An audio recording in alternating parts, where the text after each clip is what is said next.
जागा वाटपाची रस्सीखेच फार ताणू नका असा आदेश राज ठाकरे यांनी मनसे आणि शिवसेना युबीटीच्या नेत्यांना पाठवलेला आहे। गेल्या काही दिवसांपासून मुंबई महानगरपालिकेसाठी मनसे आणि ठाकरे गटामध्ये जागा वाटपाची चर्चा सुरू आहे।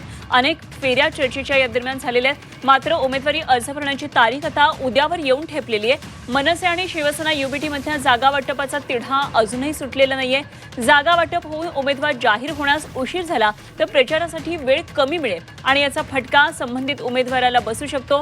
हाच धोका ओळखून मनसे प्रमुख राज ठाकरे यांनी ठाकरे गटाच्या नेत्यांना जागा वाटपासंदर्भात चर्चा फार लांबवू नका असा संदेश पाठवला असल्याचं कळत आहे आणि दोन्ही पक्षांचे जागा वाटप आता अंतिम टप्प्यात आलेले आहे। राज ठाकरे, संजय राऊत आणि बाळा नांदगावकर यांच्यामध्ये सकारात्मक चर्चा झाल्याचंही कळत आहे।